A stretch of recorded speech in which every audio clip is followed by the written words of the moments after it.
इसमें बच्चों हम लोग केमिकल इक्विलिब्रियम नाम का चैप्टर आज करने वाले हैं। कुछ बेसिक बातों को पहले से स्टेब्लिश करते हुए चलेंगे कि जगह जगह केमिकल काइनेटिक्स में, इलेक्ट्रोकेमिस्ट्री में, इक्विलिब्रियम में एक वर्ड आता है एक्टिव मास। तो एक्टिव मास बहुत यूज होगा इस चैप्टर में। दूसरा, जब तुम केमिकल काइनेटिक्स में जाओगे तो तुम एक ऑर्डर नाम की चीज सुनोगे, एलिमेंट्री कॉम्प्लेक्स रिएक्शन सुनोगे। यानी केमिकल इक्विलिब्रियम की क्राइटेरिया क्या है कि रिएक्शन का नेट स्पीड 0 है, दोनों डायरेक्शन की नेट स्पीड बराबर है, रिएक्शन हो रही है। तो इसीलिए हम कहते हैं केमिकल इक्विलिब्रियम डायनामिक नेचर का है। डायनामिक मतलब इक्विलिब्रियम आने के बाद भी रिएक्शन रुकी नहीं है, रिएक्शन अभी भी चल रही है। जो ज्यादा था वो घट रहा है, जो कम था वो बढ़ रहा है। तो ज्यादा वाला नीचे आ रहा है, कम वाला ऊपर जा रहा है, तो कहीं ना कहीं तो टकराएंगे, दोनों हो ही नहीं सकता ना टकराएंगे। सबसे इंपॉर्टेंट बात, क्या ये इक्वल टू हमेशा है? नहीं, ये कुछ भी हो सकता है। ये इक्वल टू का साइन कब है? जब इक्विलिब्रियम आ रखा है। तो ये वाला फॉर्मूला तुम कब लगा सकते हो? जब तुम्हें पता है कि इक्विलिब्रियम आ गया। तो क्यों दिखाता है कि रिएक्शन अभी है कहां पे, रिएक्शन एक्चुअली में कहां है, ये क्यों दिखाता है, और रिएक्शन कहां तक पहुंचना चाहती है वो के दिखाता है। अगर रिएक्शन आगे निकल गई तो पीछे आना चाहेगी, पीछे रह गई तो आगे जाना चाहेगी, जहां तक पहुंचना है वहां पे पहुंच गई तो बहुत बढ़िया। तो अगर मैंने रिएक्शन की कोफिशिएंट अलग कर दिया, बैलेंसिंग अलग कर दी, क्योंकि कोफिशिएंट एक्सप्रेशन में आते ही तो के का वैल्यू बदल जाएगा। देख सकते हो, डबल करते के की वैल्यू स्क्वायर हो गई। और इस रिएक्शन का इक्विलिब्रियम कांस्टेंट निकालना है। देखो कितनी बार आया एक ही क्वेश्चन, मतलब क्वेश्चन के डेटा तक नहीं बदला। 3 में पूछा, 4 साल बाद पूछा, फिर 10 साल बाद दोबारा से जाके तब पूछा, 6 साल बाद हो सकता है, 8 साल बाद फिर पूछ लो। ये क्वेश्चन सिर्फ समझाने के लिए था कि हम सॉल्व करते कैसे हैं। एक्स से दिया है तो के निकलवाता है क्वेश्चन, के दिया है तो एक्स निकलवाता है। न्यूमेरिकल यही होता है, न्यूमेरिकल में यही काम करता है। तो कंफ्यूजन से बचने के लिए बेस्ट तरीका है कि पहले जो भी इफेक्ट तुम्हें पता है उन सबको साइड में लिख लो, फिर क्वेश्चन की डिमांड के अकॉर्डिंग एक एक करके सबका इफेक्ट समझो। हेलो चैंपियंस, क्या हाल चाल है? स्वागत करता हूं आपका एनसीईआरटी सारांश की सीरीज में। इसमें बच्चों हम लोग केमिकल इक्विलिब्रियम नाम का चैप्टर आज करने वाले हैं। तो आज का हमारा कार्यक्रम है इक्विलिब्रियम चैप्टर का पहला हिस्सा, जिसको कहा जाता है केमिकल इक्विलिब्रियम। तो बहुत हद तक हम फिजिकल, ऑर्गेनिक, इनऑर्गेनिक केमिस्ट्री के बेसिक को कवर कर चुके हैं। तो उम्मीद है कि तुम लोगों के अब क्वेश्चन धीरे धीरे बनने शुरू हो गए हो, कॉन्फिडेंस आना शुरू हो गया हो, वो बहुत जरूरी है। इस चैप्टर की अगर मैं बात करूं तो बहुत छोटा सा पोर्शन है। हम लोग इक्विलिब्रियम इलेक्ट्रोकेमिस्ट्री चैप्टर से इतने डरते ना एज अ बच्चे, हमें लगता है पता नहीं कौन सी हवा है यहाँ पे। बट अगर तुम इसको तोड़ के देखोगे तो इक्विलिब्रियम नाम के चैप्टर में सिर्फ 2 ही बातें समझने को है। इक्विलिब्रियम क्या होता है, कैसे आता है, और ली चैटलियर प्रिंसिपल। तो एक एक करके सारी चीजों को समझेंगे, थोड़े बहुत क्वेश्चन देखेंगे, कुछ बेसिक बातों को पहले से स्टेब्लिश करते हुए चलेंगे कि जगह जगह केमिकल काइनेटिक्स में, इलेक्ट्रोकेमिस्ट्री में, इक्विलिब्रियम में एक वर्ड आता है एक्टिव मास। तो हालांकि एक्टिव मास का मतलब थोड़ा सा अलग है। एक्टिव मास जब हायर स्टडी में जाओगे तो वो मास जो एक्टिवली इन्वॉल्व हो रहा है, कुछ ऐसा आता है। But in simple basic level, usually जो भी सॉल्यूशंस हैं उनके लिए एक्टिव मास का मतलब होता है उनकी कॉन्सेंट्रेशन। तो जब भी हम एक्टिव मास बोलेंगे तो हम डायरेक्टली उनके अमाउंट में उनका कॉन्सेंट्रेशन ले लेंगे मोलैरिटी में। और जितनी भी गैसेस हैं उनके एक्टिव मास का मतलब है उनका पार्शियल प्रेशर। तो एक्टिव मास के लिए हम स्क्वायर ब्रैकेट यूज करते हैं, और जहां भी हमें एक्टिव मास लिखना होगा या तो हम कॉन्सेंट्रेशन लिखेंगे या पार्शियल प्रेशर। यानी कि यहीं से समझते चलो, अगर कभी मोल दिया है तो कंटेनर की टोटल वॉल्यूम से डिवाइड करके उसको कॉन्सेंट्रेशन में बदलना पड़ेगा। यहां पे अब वो रेशियो वाला काम नहीं चलेगा। ठीक है, तो एक्टिव मास बहुत यूज होगा इस चैप्टर में। दूसरा, जब तुम केमिकल काइनेटिक्स में जाओगे तो तुम एक ऑर्डर नाम की चीज सुनोगे, एलिमेंट्री कॉम्प्लेक्स रिएक्शन सुनोगे। तो इक्विलिब्रियम के पर्पस के लिए हम मान लेते हैं कि सारी रिएक्शन एलिमेंट्री है। सारी रिएक्शन हमारी कैसी है? एलिमेंट्री रिएक्शन है। यानी कि किसी भी एलिमेंट्री रिएक्शन के लिए कंडीशन आएगी कि उसकी मॉलिक्यूलैरिटी और उसका ऑर्डर बराबर होता है। ये सिर्फ एलिमेंट्री के लिए सही बात है। मॉलिक्यूलैरिटी एंड ऑर्डर बराबर होते हैं ओनली फॉर एलिमेंट्री रिएक्शन। और इक्विलिब्रियम में मान लिया जाता है कि सारी की सारी रिएक्शन एलिमेंट्री है। तो चाहे बच्चों हमारी रिएक्शन रिवर्सिबल हो चाहे इरिवर्सिबल, मान लो एक रिएक्शन है twice of A plus 3 times of B, ये दोनों मिलके एक प्रोडक्ट बना रहे हैं। तो क्या कहता है लॉ ऑफ एक्टिव मास या लॉ ऑफ मास एक्शन कि जो भी रिएक्शन की रेट है, rate of the reaction, rate मतलब रिएक्शन कितना तेज या कितना धीरे जा रही है, तो किसी भी रिएक्शन की रेट डायरेक्टली डिपेंड करती है उसके रिएक्टेंट के एक्टिव मासेस पे। तो अगर रिएक्शन को फॉरवर्ड में जाना है तो जो एलएचएस में लिखा है वो रिएक्टेंट है, बैकवर्ड आने के लिए प्रोडक्ट रिएक्टेंट बन जाएगा। तो फिलहाल अगर फॉरवर्ड डायरेक्शन को देखें तो ए और बी के कॉन्सेंट्रेशन आ जाएंगे, एक्टिव मास के नाम पे कॉन्सेंट्रेशन आ जाएंगे। सेम तुम गैसेस के लिए डिफाइन करना चाहो तो पार्शियल प्रेशर के टर्म में कर सकते हो, लेकिन सिर्फ कॉन्सेंट्रेशन में जो उनके बैलेंस कॉफिशिएंट हैं वही ऑर्डर बन जाते हैं। तो एलिमेंट्री रिएक्शन में इक्वेशन के कॉफिशिएंट ही रिएक्शन के रेट लॉ की पावर बनते हैं। ये काम अभी से बता रहा हूं, ध्यान रखना, काइनेटिक्स नाम के चैप्टर भी आएगा, क्योंकि तो अभी से बता रहा हूं कि ये काम तुम सिर्फ और सिर्फ एलिमेंट्री रिएक्शन के लिए कर पाओगे। अगर तुम्हारी रिएक्शन तुम्हें नहीं पता एलिमेंट्री है या नहीं है तो यहां पे अननोन एक्स वाई लिखे जाएंगे जिनको तुम्हें निकालना पड़ेगा। काइनेटिक्स में सीखेंगे, काइनेटिक्स में सीखेंगे। तो फिलहाल के लिए मान लेते हैं कि हमारे जो भी कॉन्सेंट्रेशन है वो सब एलिमेंट्री रिएक्शन के अकॉर्डिंग सीधे सीधे स्टोइचियोमेट्रिक कोएफिशिएंट पे डिपेंड करते हैं। प्रोपोर्शनैलिटी का साइन हटेगा तो एक कांस्टेंट आएगा k a to the power 2 and b to the power 3। ना इस k का क्या बला है, इस k को कहा गया रेट कांस्टेंट, k को कहा गया रेट कांस्टेंट, जो आगे चल के आर्रीनियस इक्वेशन में तुमने सुना होगा, आर्रीनियस इक्वेशन के अकॉर्डिंग निकाला जाता है। ना इफ k रेट कांस्टेंट है, इसका क्या मतलब है, प्रोपोर्शनैलिटी कांस्टेंट है पहली बात। तो k डिपेंड करता है सिर्फ दो बातों पे, रिएक्टेंट्स के नेचर पे और रिएक्शन जिस टेम्परेचर पे हो रही उस पे। अगर ये दोनों बातें कांस्टेंट दिखती है, यानी जब तक क्वेश्चन रिएक्शन को खुद ना बदल दे, इसीलिए इक्विलिब्रियम में रिएक्शन दी जाती है, तो जब तक क्वेश्चन रिएक्शन को खुद ना बदल दे या क्वेश्चन उस रिएक्शन का टेम्परेचर ना बदल दे, कहीं भी ऐसा लिखा हो टेम्परेचर घटाया गया बढ़ाया गया, तब तक तुम रेट कांस्टेंट को नहीं बदलोगे। ये बात ध्यान रखना, क्योंकि रेट कांस्टेंट इक्विलिब्रियम कांस्टेंट बनेगा अभी आगे चल के। इसी की मदद से हम इक्विलिब्रियम कांस्टेंट को डिफाइन करेंगे। रेट कांस्टेंट मोल पे, रेट कांस्टेंट अमाउंट पे, रेट कांस्टेंट वॉल्यूम पे, रेट कांस्टेंट बच्चा लोग प्रेशर पे, रेट कांस्टेंट और भी बहुत सारी बातों पे डिपेंड नहीं करता है। दो ही बातों पे डिपेंड करता है, रिएक्शन के नेचर पे और टेम्परेचर पे। बाकी डिपेंडेंस हम सीखते हैं आर्रीनियस इक्वेशन में जो अब आगे चल के आएगी, बट ये हमें समझना है। अगली बात क्या समझनी है वो भी देख लो। अगली बात बच्चों हमें समझनी है कि मान लो एक रिवर्सिबल रिएक्शन है, twice of A solid plus 3 times of B gaseous, ठीक है, ये reversibly 4 times of C gas and 3 times of D gas बना रहा है। मान लो एक हाइपोथेटिकल रिवर्सिबल रिएक्शन है, सिर्फ रिवर्सिबल रिएक्शन, ऐसी रिएक्शन जो दोनों डायरेक्शन में जाएंगी। तो आगे जाने की स्पीड को कहा गया रेट ऑफ फॉरवर्ड डायरेक्शन, पीछे जाने की स्पीड को कहा गया रेट ऑफ बैकवर्ड डायरेक्शन। ठीक है बात, फॉरवर्ड बैकवर्ड। अगली बात ये कि जितने भी सॉलिड आते हैं या कोई प्योर लिक्विड है, प्योर यानी सिंगल लिक्विड है, या फिर बच्चों वाटर है, क्योंकि वाटर भी एक्सेस में होता है, इन सबके कंसंट्रेशन कांस्टेंट अज्यूम किए जाते हैं। इन सबके कंसंट्रेशन क्या रहते हैं, कांस्टेंट रहते हैं। यानी कि हो सकता है रिएक्शन के टाइम पे सॉलिड का मास घट बढ़ जाए, हो सकता है सॉलिड की वॉल्यूम घट बढ़ जाए, हो सकता है उसका मोल भी घट बढ़ जाए, लेकिन जो मोल बाय वॉल्यूम का रेशियो है, जो डेंसिटी है वो कांस्टेंट है। इसलिए मोलैरिटी जो कॉन्सेंट्रेशन है वो भी क्या रहेगा, कांस्टेंट।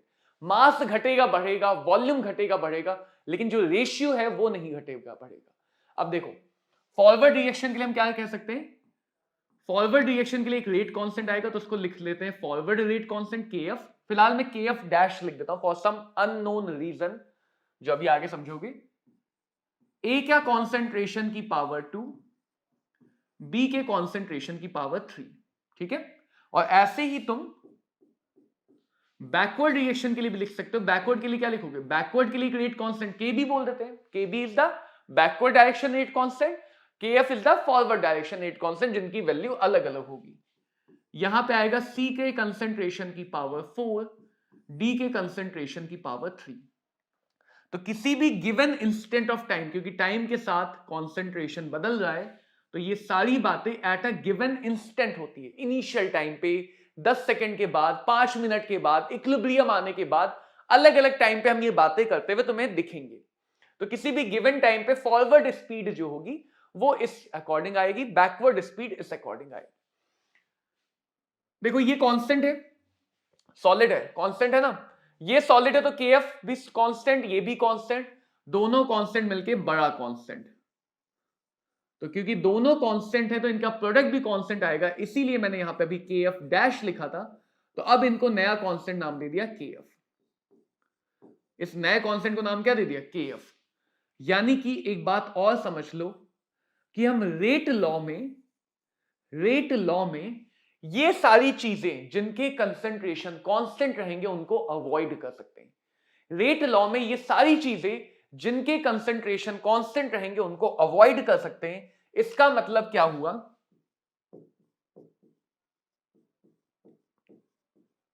कि अगर बच्चों किसी भी गिवन टाइम की बात करें, तो देखो बी सी डी के एफ के बी सबकी वैल्यू क्या होगी? अलग अलग हो सकती है, जरूरी तो नहीं सेम हो। तो इन दोनों रेट में 3 रिलेशन दिख सकते हैं। फॉरवर्ड डायरेक्शन की स्पीड ज्यादा हो सकती है बैकवर्ड से, फॉरवर्ड डायरेक्शन की स्पीड बराबर हो सकती है बैकवर्ड से, या फिर फॉरवर्ड डायरेक्शन की स्पीड कम हो सकती है बैकवर्ड से। तो किसी भी रिवर्सिबल रिएक्शन में हमें ये 3 स्टेज दिखते हैं। इसको हम एक छोटे से एग्जांपल से समझेंगे, जिसमें मैं ठहरा रहा, जमीन चलने लगी। तो मैं एक जमीन पे खड़ा हो गया बच्चा, मैं जा रहा हूं v1 स्पीड से आगे और जमीन चल रही है v2 स्पीड से पीछे। मान लो यहां पे एक सुंदर कन्या खड़ी है, ठीक है, तो ऐसे बाल बना देते हैं। एक सुंदर कन्या खड़ी है। अब अगर मेरे आगे जाने की स्पीड 5 मीटर पर सेकंड है और जमीन के पीछे आने की स्पीड 2 मीटर पर सेकंड है ना। मैं 1 सेकंड में 5 मीटर आगे गया, लेकिन जमीन 2 मीटर पीछे ले आई, फिर भी 3 मीटर तो आगे गया ना, 3 मीटर तो आगे गया, तो मुझे थोड़ी सी खुशी का एहसास होगा क्योंकि मैं आगे पहुंचा कन्या के पास, है ना। अगर मान लो जमीन या मैं आगे जा रहा हूं 2 मीटर पर सेकंड से और जमीन पीछे आ रही है 3 मीटर पर सेकंड से, तो मैं 2 मीटर आगे खिसक के गया, लेकिन जमीन मुझे 3 मीटर पीछे ले आई। मैं थोड़ा सा आगे गया, लेकिन उससे ज्यादा पीछे आया, तो नेट कहां आया? नेट में पीछे आया, उदासी आने लगेगी।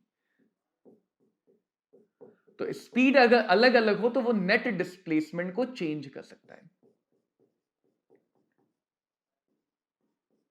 स्पीड अगर अलग अलग हो तो वो नेट डिस्प्लेसमेंट को चेंज कर सकता है। अगर मान लो मैं आगे भी जा रहा हूं 4 मीटर पर सेकंड से और जमीन पीछे भी आ रही है 4 मीटर पर सेकंड से, यानी अगर मैं 1 सेकंड में 4 मीटर आगे गया, उसी सेकंड में जमीन मुझे वापस से 4 मीटर पीछे ले आई, तो मैं जितना आगे गया वापस से उतना ही पीछे आ गया। तो कन्या को लगेगा कि मुझे कोई इंटरेस्ट नहीं है उसमें, मेरा मूवमेंट हुआ ही नहीं, मेरा कोई मूवमेंट नहीं हुआ। यही सेम सिनेरियो हमें यहां पे दिखेगा। अगर आगे जाने की स्पीड ज्यादा है, पीछे आने की स्पीड कम है, तो देखो क्या होगा। आगे ज्यादा गया यानी आगे वाली रिएक्शन ज्यादा हुई, रिएक्टेंट घटे, प्रोडक्ट बने। पीछे वाली रिएक्शन कम हुई, आगे वाली रिएक्शन इनको घटाएगी, पीछे वाली रिएक्शन इनको बढ़ाएगी। तो इसको हम कहेंगे कि रिएक्शन नेट मूवमेंट फॉरवर्ड होगी। नेट फॉरवर्ड का मूवमेंट समय के साथ इस अवस्था में रिएक्टेंट धीरे धीरे घटेगा, प्रोडक्ट धीरे धीरे बढ़ेगा। रिएक्टेंट धीरे धीरे घटता जाएगा, प्रोडक्ट धीरे धीरे बढ़ता जाएगा। इस केस में कहा जाएगा क्योंकि बैकवर्ड स्पीड ज्यादा थी, यानी इस केस में नेट मूवमेंट पीछे की तरफ हुआ, रिएक्टेंट धीरे धीरे बढ़ता जाएगा और प्रोडक्ट धीरे धीरे घटता जाएगा। रिएक्टेंट धीरे धीरे बढ़ता जाएगा, प्रोडक्ट धीरे धीरे घटता जाएगा। और अगर ये दोनों स्पीड बराबर हो गई, रिएक्शन हो रही है, रिएक्शन रुकी नहीं है, लेकिन कोई भी नेट डिस्प्लेसमेंट नहीं होगा। ना ही रिएक्टेंट घटेगा बढ़ेगा, ना ही प्रोडक्ट घट बढ़ पाएगा, सब कुछ ठहरा सा लगने लगेगा, सब कुछ ठहरा ठहरा सा लगने लगेगा, सब कुछ कांस्टेंट हो जाएगा। तो ये जो ठहराव का आभास होता है, जो हमें लगता है कि सब कुछ रुक गया है, वास्तव में रुका नहीं, लेकिन हमें लगता है कि सब कुछ रुक गया है, इसी कंडीशन को कहा गया केमिकल इक्विलिब्रियम। इसी कंडीशन को कहा गया केमिकल इक्विलिब्रियम। यानी केमिकल इक्विलिब्रियम की क्राइटेरिया क्या है कि रिएक्शन का नेट स्पीड 0 है, दोनों डायरेक्शन की नेट स्पीड बराबर है, रिएक्शन हो रही है, तो इसीलिए हम कहते हैं केमिकल इक्विलिब्रियम डायनामिक नेचर का है। डायनामिक मतलब इक्विलिब्रियम आने के बाद भी रिएक्शन रुकी नहीं है, रिएक्शन अभी भी चल रही है, रिएक्शन रुकी नहीं है। लेकिन केमिकल इक्विलिब्रियम आने के बाद दोनों स्पीड बराबर हो गई, जिसकी वजह से सारे कंसंट्रेशन, सारे अमाउंट अब रुक गए। कुछ भी घटेगा बढ़ेगा नहीं, ना रिएक्टेंट घटेगा बढ़ेगा, ना प्रोडक्ट घटेगा बढ़ेगा। यानी कह सकते हैं केमिकल इक्विलिब्रियम आने के बाद कोई भी यूजफुल वर्क नहीं हो पाएगा। यूजफुल वर्क नहीं हो पाएगा, जिसको गिब्स एनर्जी से दिखाते हैं।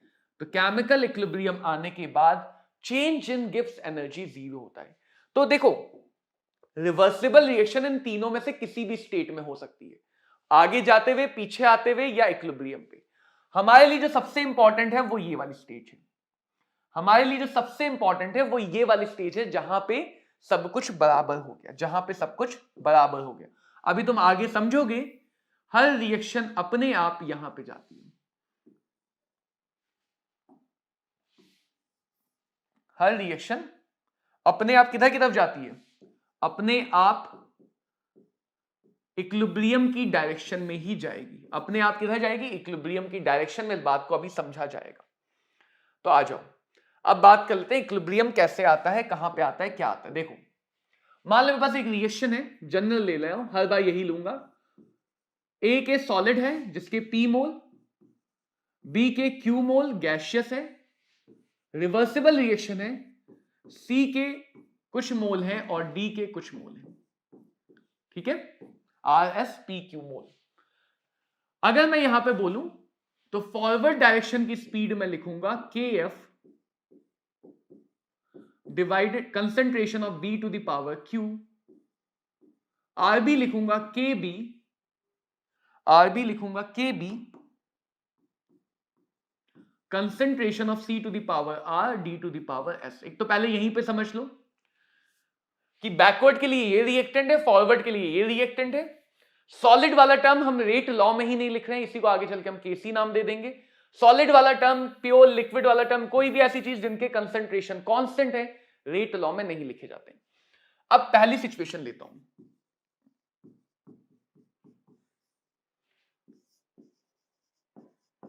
पहली सिचुएशन को ध्यान से समझना, दूसरा अपने आप समझ में आ जाएगा। मान लो इनिशियली ऐसे हम टेबल बनाएंगे, इसको मैं टेबल बनाना कहता हूं। तो इक्विलिब्रियम का कोई भी क्वेश्चन अगर तुम्हारा फंसता है, कभी भी कोई भी क्वेश्चन फंस जाता है, निश्चिंत रहो, टेबल बनाओ, सब सॉल्व होगा। मान लेते हैं इनिशियली मैंने ए के ले लिए एक्स मोल, बी के ले लिए वाई मोल, सी और डी 0 है, सी और डी 0 है। रेट लॉ से समझो, एक्स से फर्क नहीं पड़ेगा, एक्स होना चाहिए, एक्स से नहीं होगा तो रिएक्शन हो नहीं पाएगी, ए अगर नहीं है तो रिएक्शन नहीं हो पाएगी। लेकिन एक्स के कितना अमाउंट लिया उससे कोई फर्क नहीं पड़ेगा, क्योंकि एक्स का अमाउंट कुछ भी हो, कंसंट्रेशन कांस्टेंट है, वो रेट लॉ में नहीं आ रहा है। बी के वाई अमाउंट के से कुछ हमें फॉरवर्ड स्पीड मिल जाएगी, तो फॉरवर्ड स्पीड मिलेगी, सी भी 0, डी भी 0, कोई भी 0 तो बैकवर्ड रिएक्शन नहीं हो पाएगी, तो जो भी 0 है वो नहीं हो पाएगी। यानी अभी फॉरवर्ड रिएक्शन ज्यादा तेज है बैकवर्ड से। फॉरवर्ड रिएक्शन अगर ज्यादा तेज है बैकवर्ड से, इसका मतलब क्या है, नेट रिएक्शन आगे की तरफ जाएगी। आगे की तरफ जाने का मतलब बी का अमाउंट धीरे धीरे घटेगा। आगे जाने का मतलब ये, तो ये रिएक्ट कर रहा है, ये बन रहा है। पीछे आने का मतलब ये रिएक्ट कर रहा है, ये बन रहा है। तो आगे जा रहा है, ये घटेगा और सी और डी बढ़ेंगे। फिर से इक्वेशन को समझो, ये घटता जाएगा तो ये घटेगा, तो आरएफ भी क्या होगा, कम होगा या नहीं होगा। आरएफ इसी के अकॉर्डिंग तो चेंज हो रहा है। तो जैसे जैसे बी का अमाउंट घटेगा, इस सिचुएशन में आरएफ का अमाउंट वैसे वैसे घटने लगेगा, और जैसे जैसे सी और डी बढ़ेंगे, आरबी बढ़ने लगेगा। जरा सोचो, जो ज्यादा था वो घट रहा है, जो कम था वो बढ़ रहा है, तो ज्यादा वाला नीचे आ रहा है, कम वाला ऊपर जा रहा है, तो कहीं ना कहीं तो टकराएंगे टकराएंगे दोनों, हो ही नहीं सकता ना टकराएं, इनको तो टकराना ही पड़ेगा। तो इसका मतलब ये अपने आप आर एफ आर बी को बराबर कर लेगा, और एक बार आर एफ आर बी बराबर हुआ यानी रिएक्शन आ गई इक्विलिब्रियम में। रिएक्शन किसमें आ गई? इक्विलिब्रियम में आ गई। तो अगर किसी रिएक्शन को हम इस कंडीशन से स्टार्ट करें तो वो ऑटोमेटिकली कहां पे आ रही, हमें कुछ नहीं करना पड़ा, अपने आप काम हो रहा है, हमें सिर्फ समझना है, पढ़ना है, इतना आसान सा काम दिया गया हमें भगवान ने। तो ये अगर अपने आप हो रहा था तो अपने आप ये आ गया इक्विलिब्रियम पे। दूसरे केस की बात करते हैं, मान लो t बराबर 0 पे मैंने a और b नहीं लिया, c और d ले लिए अल्फा और बीटा, c और d ले लिए अल्फा और बीटा। इस बार क्या होगा, क्योंकि b 0 है तो फॉरवर्ड स्पीड नहीं होगी, फॉरवर्ड स्पीड 0 होगी। c और d नॉन जीरो है तो बैकवर्ड स्पीड हो रही होगी, यानी इस बार बैकवर्ड वैल्यू नॉन जीरो है, फॉरवर्ड वैल्यू 0 है। तो कह सकते हैं बैकवर्ड की स्पीड ज्यादा है फॉरवर्ड से, 0 से तो ज्यादा ही होगी ना बैकवर्ड की स्पीड, चाहे कुछ भी हो। अब अगर ये ज्यादा है तो नेट किधर जाएगा, नेट पीछे आएगा। पीछे आने मतलब अब ये घटेंगे, पीछे आने का मतलब अब C और D RHS वाले घटेंगे, जिनको हम प्रोडक्ट बोलते हैं नॉर्मली, C और D घटेंगे और रिएक्टेंट बढ़ेगा यानी B बढ़ेगा। सोचो जरा, अगर C और D घटा, अगर C और D घटा तो बैकवर्ड की स्पीड घट जाएगी और फॉरवर्ड की स्पीड बढ़ जाएगी। फिर से वही हो रहा है भाई, ये तो फिर से वही काम हो रहा है, जो ज्यादा है वो कम हो रहा है, जो ज्यादा है वो घटता जा रहा है और जो कम है वो बढ़ता जा रहा है। तो क्या फिर से कहीं ना कहीं इक्विलिब्रियम स्टेज आएगी ही आएगी, आएगी ही आएगी। तो वापस से सिस्टम कहां पे आ गया, इक्विलिब्रियम पे। वापस से सिस्टम कहां पे आ गया, इक्विलिब्रियम पे। तो इस बात को समझ लो, बस तुम्हारा काम हो गया कि कोई भी रिवर्सिबल रिएक्शन दोनों में से किसी भी डायरेक्शन से आ जाओ, हमेशा वो इक्विलिब्रियम पे आती है, हमेशा के हमेशा वो कहां पे आती है, इक्विलिब्रियम पे आती है। इस बात को ऐसे समझा सकता हूं, ध्यान से देखना। एक तुम्हारे पास कटोरा है, सोने का कटोरा नहीं जिसमें भीख मांगते वाला, सोने वाला नहीं, एक कटोरा है। इस कटोरे का जो भी बॉटम पॉइंट होगा वो स्टेबल पॉइंट होगा, वो पॉइंट है इक्विलिब्रियम पॉइंट। वो पॉइंट क्या है, इक्विलिब्रियम पॉइंट। ठीक है, तुम्हारे पास एक गेंद है, एक छोटी सी गेंद है, टेनिस की मान लो, फुटबॉल की मान लो, एक छोटी सी गेंद है। अगर वो गेंद चाहे लेफ्ट साइड हो चाहे राइट साइड हो, लेफ्ट साइड है तो किधर आना चाहेगी, नीचे की तरफ, यानी अगर तुम इक्विलिब्रियम से पीछे हो तो भी इक्विलिब्रियम की तरफ आ रहे हो, अगर राइट साइड है तो किधर आना चाहेगी, तो भी इधर आना चाहेगी। तो यही चीज तो केमिकल इक्विलिब्रियम में है कि दोनों में से किसी भी डायरेक्शन से चले आओ,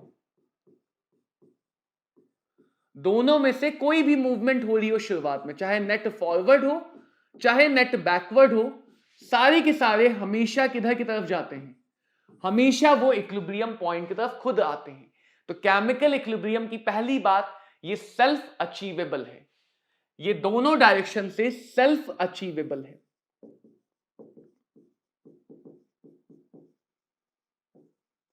ठीक है, दूसरी बात पे ध्यान देना। मान लो गेंद यहां पहुंच गई, गेंद हमारी यहां पे पहुंच गई इक्विलिब्रियम पे। अब अगर गेंद यहां पे पहुंच गई, थोड़ा सा झटके खाएगी, वाइब्रेशन करेगी, बट फाइनली यहां पहुंच गई। जब तक तुम बाहर से धक्का ना लगाओ, क्या गेंद अपने आप हिलेगी? जब तक तुम बाहर से धक्का ना लगाओ, चाहे गेंद अपने आप हिलेगी नहीं। तो हम कह सकते हैं कि जब तक एक्सटर्नल फैक्टर नहीं आएगा, इक्विलिब्रियम स्टेट अनअफेक्टेड रहेगी। बस यही बात है चैप्टर में, यही बात तुम समझ लिए तो पूरा चैप्टर आसानी समझ में आएगा। इसलिए मैं इन सारी बातों में बहुत डिटेल में जा रहा हूं, बहुत बेसिक से समझा रहा हूं, बिल्कुल बेसिक बात कि अगर तुमने एक बार इक्विलिब्रियम पे आ गए तो जब तक कोई एक्सटर्नल फोर्स नहीं लगाते हो तब तक इक्विलिब्रियम स्टेट अनअफेक्टेड रहेगी। इसको तुम ऐसे याद रख सकते हो कि इक्विलिब्रियम के पास अपना खुद का इनर्शिया है, तुम्हारे पास नहीं, लेकिन इक्विलिब्रियम के पास अपना खुद का इनर्शिया है। नेक्स्ट बात, अगर तुमने बॉल को धक्का दिया राइट साइड में या तुमने बॉल को धक्का दिया लेफ्ट साइड में, तुम्हारे ऊपर है जहां देना चाहते हो। अगर तुम राइट साइड में दोगे तो इक्विलिब्रियम वापस से किधर जाएगा, ये आगे चला गया। क्या ये अपने आप पीछे आना चाहेगा?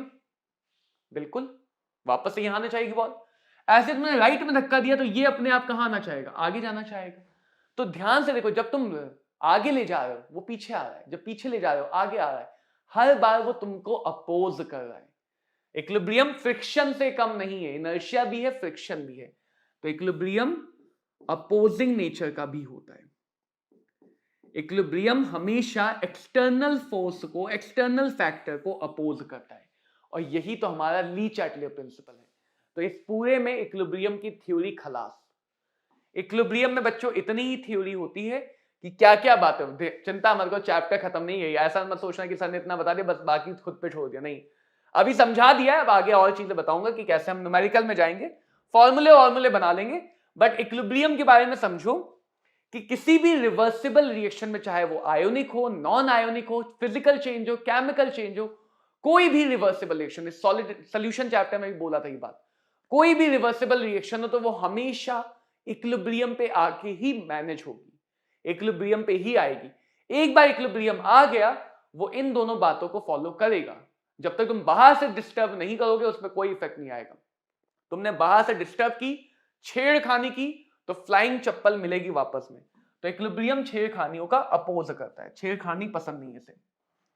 तो देखो, अगर हम बात करें जनरल बात, तो बैकवर्ड और फॉरवर्ड में 3 कंडीशन है, इससे हम इक्विलिब्रियम लॉ बना लेंगे।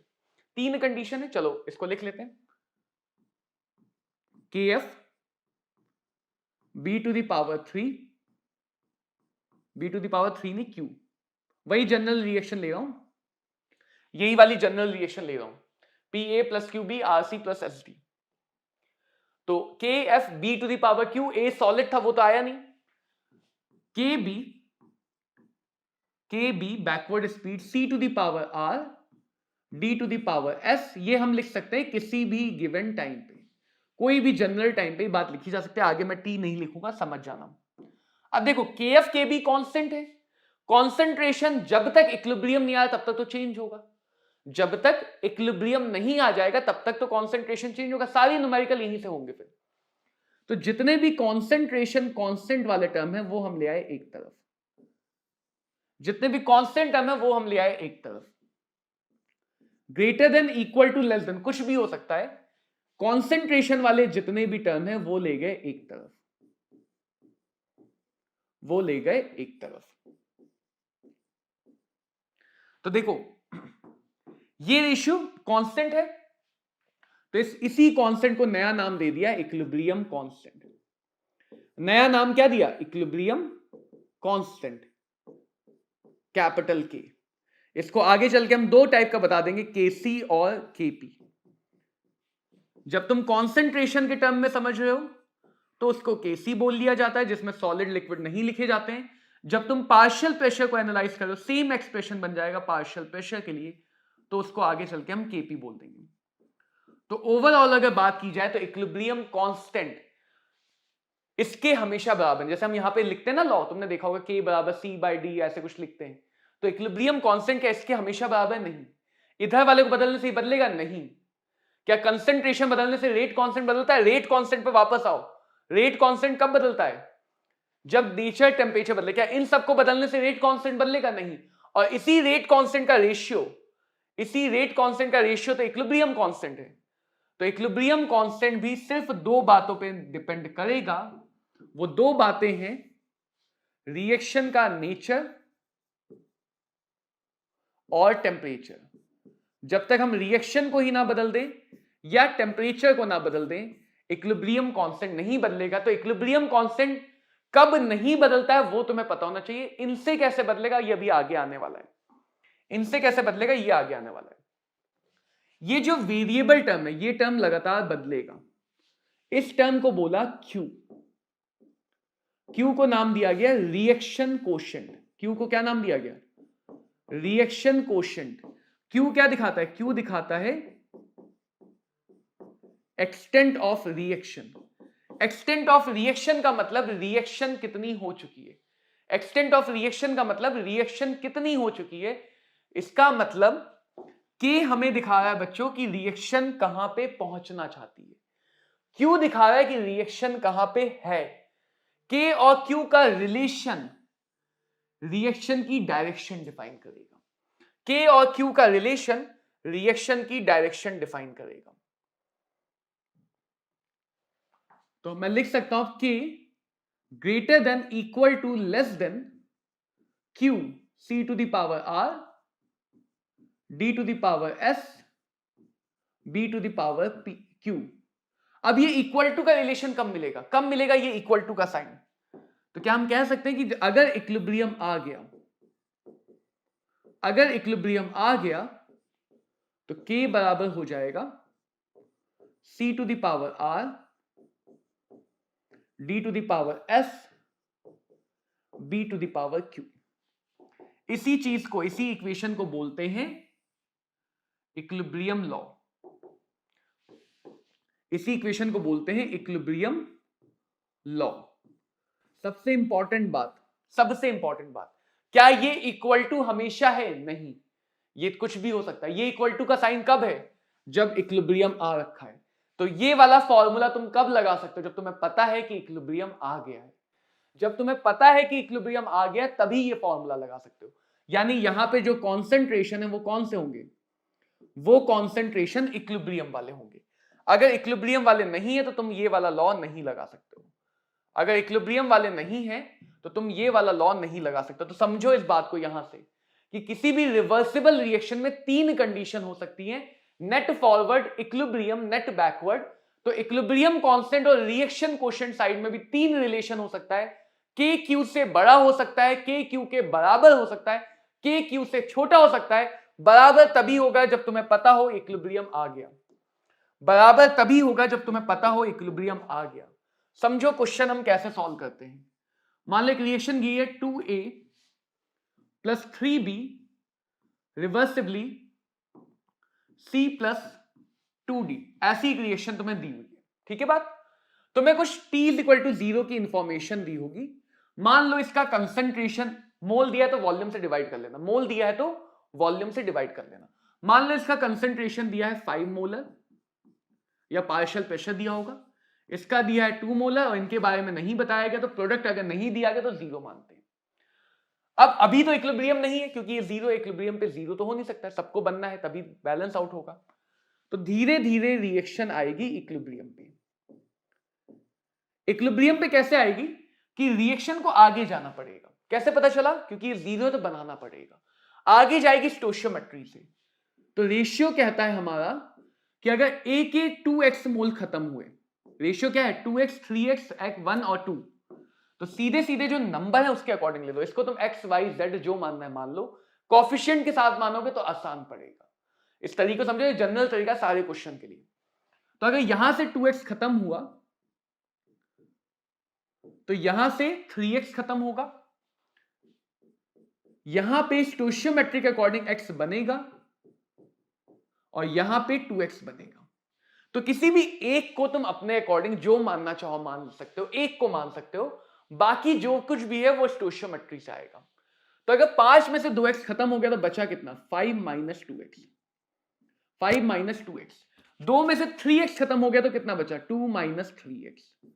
2 में से 3x खत्म हो गया तो कितना बचा? 2 माइनस 3x। 0 में x बन गया तो कितना बचा? x, 2x। अब ये इक्विलिब्रियम की कंडीशन है तो मैं इक्विलिब्रियम लॉ लगा सकता हूं। तो एक बार तुमने टेबल बनाई, अगर किसी भी क्वेश्चन में फंसते हो टेबल बना लो, किसी भी न्यूमेरिकल में फंसते हो, चाहे वो केमिकल का हो, आयोनिक का हो, सब ऐसे सॉल्व हो सकते हैं। ये सबसे जनरल तरीका है, सबसे जनरल। तो अब मैं इक्विलिब्रियम कांस्टेंट लिख सकता हूं, concentration of C to the power 1। देखते जाओ, concentration of D to the power 2। तो product divided by reactant. Concentration of A, अभी मैं सबको गैस मान रहा हूं, अगर सॉलिड होगा तो उसको छोड़ दो, जो सॉलिड है उसको गायब कर दो। Concentration of A to the power 2 and concentration of B to the power 3। तो तुम देखोगे यहां पे दो वेरिएबल हैं x और k। तो तुम्हें या तो x दिया होगा, k निकलवा लेंगे, k दिया होगा तो x निकलवा लेंगे, एक्सप्रेशन सिंपल बनेगा। x देने के बहुत तरीके हैं। a कितना खत्म हुआ वहां से x दे देंगे, बी कितना खत्म हुआ वहां से दे सकते हैं, सी कितना बना वहां से दे सकते हैं, डी कितना बना वहां से दे सकते हैं, ए कितना बचा वो भी दे सकते हैं, बी कितना बचा वो भी दे सकते हैं। तो इनमें से कुछ भी दिया हो तो जो भी दिया है उसको एक्स के बराबर रख दो, हल करके तुम्हें एक्स मिलेगा, एक्स का मान यहां रख दो, इक्विलिब्रियम कांस्टेंट मिलेगा। कभी कभी एक्स की जगह दे देते हैं degree of dissociation. Degree of dissociation का मतलब कितना खत्म हुआ। अगर मैं ए में देखूं तो खत्म कितना हुआ 2x, लिया कितना गया था 5, तो डिग्री का मतलब होता है कितना खत्म हुआ आउट ऑफ इनिशियल, 1 में से कितना खत्म हुआ।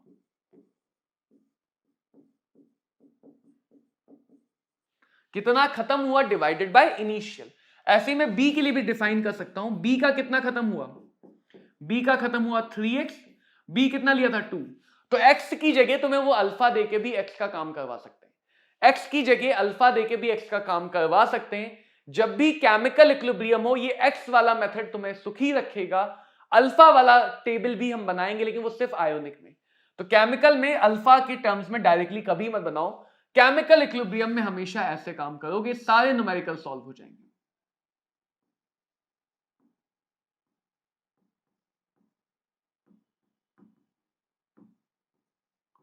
तो केमिकल इक्विलिब्रियम के क्वेश्चन में अगर डिग्री ऑफ डिसोसिएशन के टर्म में बात कर भी रहा है तो अपनी टेबल मत बनाओ अल्फा के टर्म में, अपनी टेबल एक्स के टर्म में ही बनाओ, सुखी रहोगे। बाद में डेफिनेशन के अकॉर्डिंग अल्फा और एक्स में रिलेशन निकाल लो। तो एक्स को देने के अनेक तरीके हैं रिएक्शन क्वेश्चन के पास, तुम कैसे करते हो वो तुम्हारे हाथ में, तुम कैसे करते हो वो तुम्हारे हाथ में। तो कोई भी जनरल इक्विलिब्रियम का क्वेश्चन, कोई भी न्यूमेरिकल अगर फंस रहा है तो हमेशा ऐसे हो सकता है। अगर इनिशियल टाइम ही इक्विलिब्रियम टाइम बोल दिया तो जो भी इनिशियल दिया वो सीधे एक्सप्रेशन में आ जाएगा। इनिशियल इक्विलिब्रियम नहीं बोला तो इक्विलिब्रियम का एक्सप्रेशन बना के फिर इक्विलिब्रियम पे आना पड़ेगा। तो ध्यान रखना है कि ये जो इक्विलिब्रियम लॉ है ये सिर्फ और सिर्फ तभी लगा सकते हो जब इक्विलिब्रियम अटेन हो चुका है, जब हमारे पास इक्विलिब्रियम अटेन हो चुका है सिर्फ तभी लगा सकते हो। क्लियर? इक्विलिब्रियम कांस्टेंट की डेफिनेशन हमने समझ ली, फॉरवर्ड और बैकवर्ड की रेट कांस्टेंट का रेशियो पूरा कोई डब्बे में डाल देते हैं, क्या फर्क पड़ता है। तो ये इक्विलिब्रियम कांस्टेंट की बेसिक डेफिनेशन है, K is equal to KF by KB। Arrhenius equation से आता है, तो यहां से एक इक्वेशन आती है जो नीट में काम की नहीं है, लिख दे रहा हूं लेकिन काम की नहीं है, इस इक्वेशन पे क्वेश्चन नहीं पूछते। तो K1 K2 का टेम्परेचर के साथ जो रिलेशन है वो ये इक्वेशन बनाती है 1/T1 minus 1/T2, 1/T1 minus 1/T2, यानी टेम्परेचर के साथ जो इफेक्ट आएगा वो डेल्टा H पे डिपेंड करेगा। ये काम का है, ये वाला पोर्शन काम का है कि अगर हमारे पास रिएक्शन एक्सोथर्मिक है या रिएक्शन एंडोथर्मिक है, एक्सोथर्मिक रिएक्शन में टेम्परेचर बढ़ाओगे तो इक्विलिब्रियम कांस्टेंट घटेगा क्योंकि यहां पे माइनस साइन आ जाएगा। टेम्परेचर बढ़ाओगे तो इक्विलिब्रियम कांस्टेंट घटेगा। एंडोथर्मिक रिएक्शन को एनर्जी चाहिए, तो अगर तुमने टेम्परेचर बढ़ा दिया तो इक्विलिब्रियम कांस्टेंट बढ़ जाएगा। तो इक्विलिब्रियम कांस्टेंट का डेल्टा H के साथ क्या रिलेशन है टेम्परेचर का, ये बहुत काम का है, इस इक्वेशन से ही ये आता है, बट इक्वेशन काम की नहीं है। दूसरी जो इक्वेशन बहुत ज्यादा काम की है, इक्विलिब्रियम कांस्टेंट और डेल्टा G0 में रिलेशन, ये आता है नर्स्ट इक्वेशन से। जब तुम्हें इलेक्ट्रोकेमिस्ट्री पढ़ाऊंगा तो इस इक्वेशन को कैसे लाया गया वो फिर से बताऊंगा, बट ये इक्वेशन भी बहुत काम की है। इस इक्वेशन पे डायरेक्टली बहुत बार क्वेश्चन आ चुके हैं, तो हमें याद रखना है डेल्टा G0 क्या है। Delta G0 is your standard Gibbs energy change. Delta G0 is standard Gibbs energy, क्योंकि इक्विलिब्रियम पे हमें पता है normal Gibbs energy delta G तो जीरो ही होता है। नॉर्मल वाली गिब्स एनर्जी यूजफुल वर्क नहीं होता है इक्विलिब्रियम पे, तो नॉर्मल डेल्टा G इक्विलिब्रियम पे जीरो होता है। डेल्टा G0 का रिलेशन है -2.303 RT log K। Delta G0 देके K देके delta G0, direct formula based question जो 2-4 बार पूछा गया। रिएक्शन क्वेश्चन क्या होता है, तो रिएक्शन क्वेश्चन बेसिकली दिखाता है एक्सटेंट ऑफ रिएक्शन ये एक्चुअल में दिखाता है रिएक्शन कहां पे पहुंची। एक्चुअल में क्या दिखाता है, रिएक्शन कहां पे पहुंची। जैसे देखो मान लो ये मेरे पास एक डब्बा है, ये दूसरा डब्बा है और ये तीसरा डब्बा है। क्या हो सकता है कि जो रिएक्शन कोशेंट है, जो रिएक्शन कोशेंट है वो इस डब्बे से बड़ा, बराबर या छोटा, कुछ भी हो सकता है।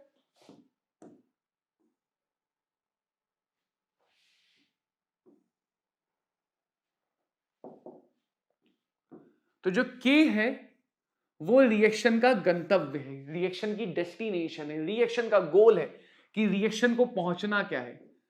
और Q दिखा रहा है रिएक्शन कहां तक पहुंच गई।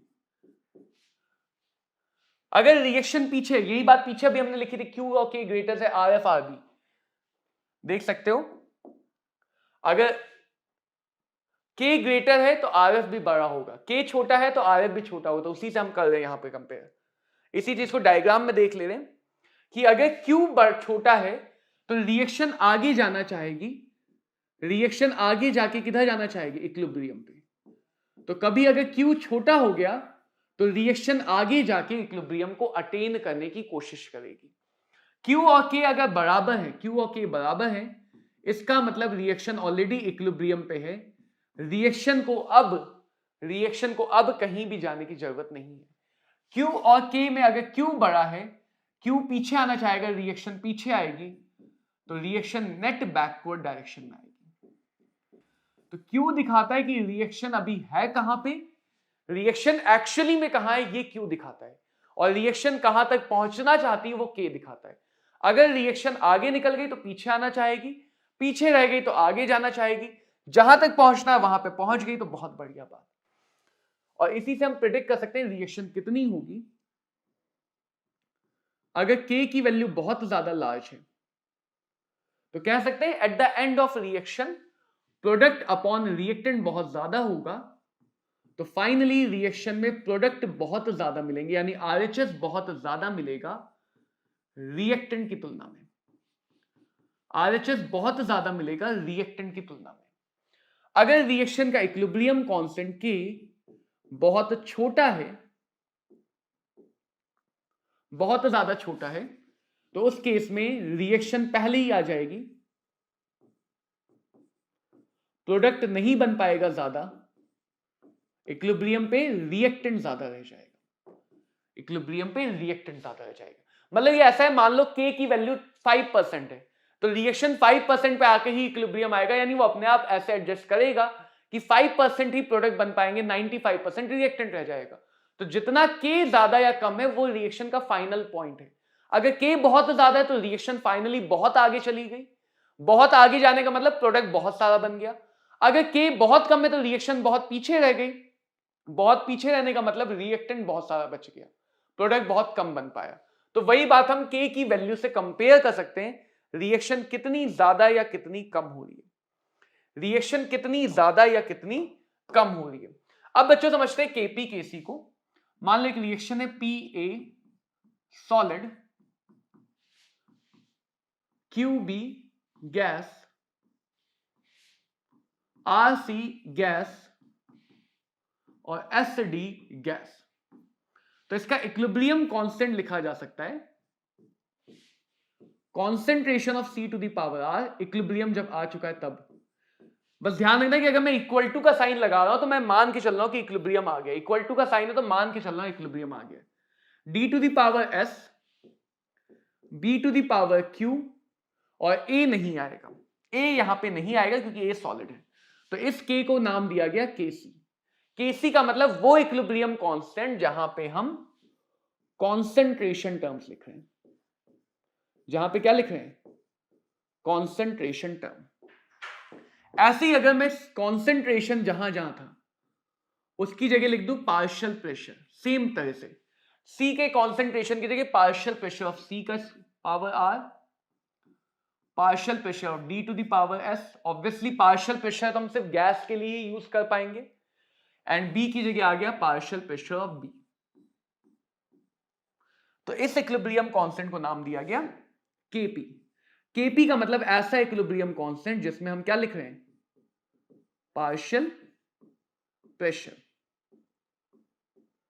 और ये तो हम कह सकते हैं PV is equal to nRT। तो किसी भी गैस के लिए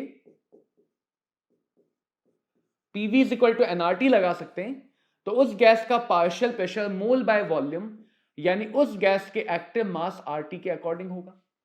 तो इसी को रख के यहां पे सबकी जगह कंसंट्रेशन रख दो, Kc का एक्सप्रेशन बन जाएगा। Kp Kc में रिलेशन आ जाता है। तो क्या रिलेशन है Kp और Kc में? Kp Kc का रिलेशन है Kp is equal to Kc multiplied by RT की power delta N G. Delta N G क्यों लेंगे? क्योंकि Kp Kc सिर्फ गैस पे एप्लीकेबल है। सिर्फ किस पे एप्लीकेबल है? गैस पे। तो डेल्टा एन जी का मतलब प्रोडक्ट साइड के टोटल गैसियस मोल, डेल्टा मतलब डिफरेंस, प्रोडक्ट साइड के total gaseous mole minus reactant side के टोटल गैसियस मोल। तो डेल्टा एनजी की मदद से तुम Kp Kc को कंपेयर कर सकते हो। ऐसा एक रिलेशन थर्मोडायनेमिक्स में आएगा डेल्टा H और डेल्टा U के बीच में, डेल्टा H और डेल्टा U के बीच में। तो ध्यान देना, क्योंकि यहां पे Kc हमेशा मोल पर लीटर वाली यूनिट्स में चलेगा, कॉन्सेंट्रेशन। लीटर आ गया तो R की वैल्यू किस में चलेगी? एटीएम या बार। R की वैल्यू एटीएम या बार में चलेगी। इसकी जगह तुम अप्रोक्सीमेटली 1/12 भी ले सकते हो। तो अगर हम Kp Kc का रिलेशन जब भी यूज करें, वहां पे गैस कांस्टेंट हमेशा एटीएम या बार में रखा जाएगा और Kp वहां पे हमेशा एटीएम में आएगा। तो जब भी हम Kp Kc का रिलेशन यूज करते हैं, Kp बच्चों हमारा हमेशा एटमॉस्फेरिक यूनिट में होता है और Kc हमेशा कॉन्सेंट्रेशन के अकॉर्डिंग मोल पर लीटर के अकॉर्डिंग आएगा, मोल पर लीटर के अकॉर्डिंग आएगा। तो ये बात हो गई Kp Kc की रिलेशन की। अभी क्वेश्चन देखेंगे सब पे। एक आखिरी टॉपिक समझ लें, इक्विलिब्रियम कांस्टेंट को क्या क्या चीजें अफेक्ट करती हैं? टेम्परेचर से अफेक्ट होता है, यस। दूसरा ध्यान दो, मान लो एक रिएक्शन है 2A गिव्स 3B। अगर मैं इसका इक्विलिब्रियम कांस्टेंट लिखूं, K1 मान लेता हूं, तो B की पावर 3 A की पावर 2, राइट। मान लो इस पूरी रिएक्शन में मैंने 2 से मल्टीप्लाई कर दिया, तो रिएक्शन बन गई 4A 6B। इसके लिए K लिखूंगा B to the power 6 A to the power 4। देख सकते हो कॉफिशिएंट पावर में आते हैं, कॉफिशिएंट पावर में आते हैं। अगर तुम कॉफिशिएंट को किसी कॉमन नंबर से मल्टीप्लाई कर रहे हो, कॉफिशिएंट को किसी कॉमन नंबर से मल्टीप्लाई करो, तो सभी पावर वही नंबर से मल्टीप्लाई हो जाएगी। जहां 3 था वो मल्टीप्लाई 2 6 हो गया, जहां 2 था मल्टीप्लाइड बाय 2 4 हो गया। तो क्योंकि कॉफिशिएंट पावर में आता है, ये मतलब था नेचर से। कॉफिशिएंट अगर पावर में आते तो जैसे जैसे हम रिएक्शन को बदलेंगे, एक ही रिएक्शन को 1000 तरह से लिखा जा सकता है बैलेंसिंग करने में, डिवाइड करके मल्टीप्लाई करके। तो अगर मैं रिएक्शन की कॉफिशिएंट अलग कर दिया, बैलेंसिंग अलग कर दी, क्योंकि कॉफिशिएंट एक्सप्रेशन में आते हैं, तो K का वैल्यू बदल जाएगा। देख सकते हो डबल करते K की वैल्यू स्क्वायर हो गई। तो जो भी चेंज तुम रिएक्शन में करोगे उससे एक लेवल ऊपर होगा अगर तुम रिएक्शन को एक नंबर से मल्टीप्लाई करते हो। तो K की पावर में उसी नंबर से मल्टीप्लाई हो जाएगा। अगर रिएक्शन को तुम एक नंबर से डिवाइड करते हो तो K की पावर में, पावर अभी 1 थी मान लो, तो पावर में उसी नंबर से डिवाइड हो जाएगा। अगर तुम रिएक्शन को रिवर्स करते हो, रिवर्स करने का मतलब -1 से मल्टीप्लाई करना, तो K की पावर में -1 चला जाएगा, तो K बाय 1/K हो जाएगा। और एक और चीज देख सकते हो, जब हम प्लस से होता है, रिएक्शन में अगर प्लस होता है तो यहां आके मल्टीप्लाई बन जाता है। रिएक्शन का प्लस एक्सप्रेशन में मल्टीप्लाई बन जाता है। तो अगर तुमने दो रिएक्शन को ऐड या माइनस कर दिया तो उसी अकॉर्डिंग K की वैल्यू मल्टीप्लाई हो जाएगी। तो इतना समझो कि अगर तुम किसी रिएक्शन में चेंज करते हो, ऐसा ही चेंज थर्मोडायनेमिक्स में आएगा। K में हर बार एक लेवल ऊपर होता है, मल्टीप्लाई डिवाइड लेवल अप हो जाएगा power. Plus minus level up हो जाएगा, मल्टीप्लाई डिवाइड। तो के क्या करता है, सारे ऑपरेशंस को जो भी हम चेंज करें उन सारे ऑपरेशंस को लेवल अप कर देता है, एक लेवल अप कर देता है। अब समझो क्वेश्चन को। अब देखो क्वेश्चन, जैसे हमें ये क्वेश्चन गिवन है, 3 रिएक्शन है जिनके equilibrium constant K1 K2 K3 given है और इस रिएक्शन का इक्विलिब्रियम कांस्टेंट निकालना है। देखो कितनी बार आया है, एक ही क्वेश्चन, मतलब क्वेश्चन के डेटा तक नहीं बदला। 3 में पूछा, 4 साल बाद पूछा, फिर 10 साल बाद दोबारा से जागे तब पूछा, 6 साल बाद हो सकता है, 8 साल बाद फिर पूछ ले, तो पूछा जाता रहता है। देखो मान लो ये हमारी रिएक्शन नंबर ए है, ये रिएक्शन नंबर बी है। ध्यान से देखना कैसे मैं सॉल्व करूंगा, टाइम बचेगा, लिखना नहीं पड़ेगा ज्यादा। ये जो रिएक्शन हमें बनानी है इसको दिमाग में कर लिया हाईलाइट, इसको दिमाग में कर लिया हाईलाइट। सबसे पहले देखो अमोनिया, अमोनिया कहां आ रहा है वो ढूंढो। रिएक्शन नंबर ए में क्या कहीं और आ रहा है? नहीं, ये कंपलसरी है। जो जो बोल रहा हूं वो सब चेक करना तुम्हारी आदत में है, होना चाहिए। अमोनिया सिर्फ एक रिएक्शन में आ रहा है, ये बात इंश्योर की। राइट साइड में आ रहा है, ये क्वेश्चन मार्क रिवर्सिबल साइन है, राइट साइड में आ रहा है, यानी हमें उसे लेफ्ट में लाना अपनी रिएक्शन के। लेफ्ट लाने मतलब रिएक्शन को रिवर्स करना पड़ेगा। तो ए वाली रिएक्शन को माइनस कर दिया, ए वाली रिएक्शन को माइनस कर दिया। अब अमोनिया के 2 मोल है, यहां भी 2 मोल है, कॉफिशिएंट बदलने की जरूरत नहीं, तो कुछ भी मल्टीप्लाई डिवाइड नहीं करना है। ऑक्सीजन को चेक करो, ऑक्सीजन कई सारी जगह दिख रहा है, नाइट्रोजन कई सारी जगह दिख रहा है। जो एक से ज्यादा जगह है उस पर कुछ डिसाइड नहीं कर पाओगे, जो एक से ज्यादा जगह उस पर कुछ डिसाइड नहीं होगा। अगले पे आओ एनओ पे, एनओ कहा है सेकंड वाली रिएक्शन में, राइट साइड में, हमें भी राइट साइड में चाहिए 2 मोल, हमें भी 2 मोल चाहिए, तो सेकंड वाली रिएक्शन को सिंपली ऐड कर देंगे, कुछ प्लस माइनस मल्टीप्लाई डिवाइड की कोई आवश्यकता नहीं। अगला आओ वाटर, अब एक ही रिएक्शन बची, वाटर थर्ड में ही आ रहा है और कहीं आ भी नहीं रहा है, हमें चाहिए राइट साइड, राइट साइड है तो इसको ले लेंगे एज इट इज प्लस। तो क्या चेक करते हैं, पहला वो एक ही जगह दिखना चाहिए, एक ही जगह दिखना चाहिए। दूसरा लेफ्ट राइट किधर है उसके अकॉर्डिंग प्लस करेंगे माइनस करेंगे।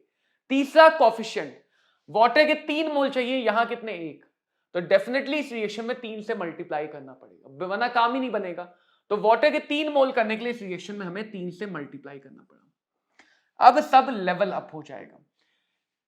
इधर से देख लो, इधर से ए के आगे माइनस, यानी जो ए का कॉफिशिएंट है, जो ए का इक्विलिब्रियम कांस्टेंट है वो डिवाइड में चला गया। बी के आगे प्लस, तो बी का इक्विलिब्रियम कांस्टेंट ऊपर ही रहा। सी के आगे प्लस, सी का भी इक्विलिब्रियम कांस्टेंट ऊपर मल्टीप्लाई में। तो जो जो प्लस में है वो न्यूमरेटर में मल्टीप्लाई हो जाएंगे, जो जो माइनस में है वो डिनोमिनेटर में जाके डिवाइड होके मल्टीप्लाई हो जाएंगे। सी के आगे 3 भी है, यानी उसकी पावर में भी 3 से मल्टीप्लाई हो जाएगा। अब ढूंढ लो, ऑप्शन ए आंसर बन गया। तो किसी भी तरह से साम दाम दंड भेद लगा के किसी भी तरह से हमें अपनी डिजायर्ड इक्वेशन बनानी है, हमें अपनी डिजायर्ड इक्वेशन बना लेनी है।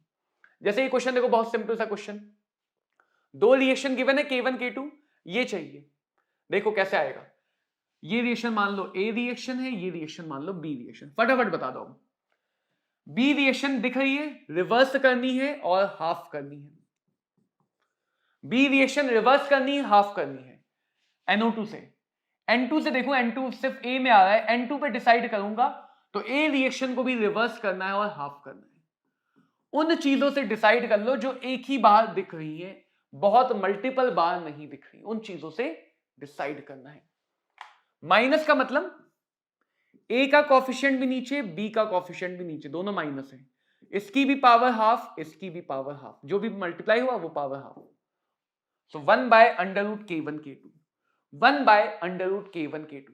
तो ऐसे क्वेश्चन अगर तुम प्रीवियस ईयर क्वेश्चन उठा के देखोगे, बहुत ज्यादा ऐसे क्वेश्चन मिल जाएंगे तुम्हें इक्विलिब्रियम कांस्टेंट में चेंज को समझने के, बहुत ज्यादा ऐसे क्वेश्चन मिल जाएंगे।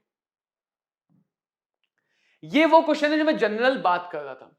रिएक्शन देखो क्या गिवन है, 2A, सबसे पहले रिएक्शन को छाप लेते हैं, छापने में आसानी रहती है, 3C + D।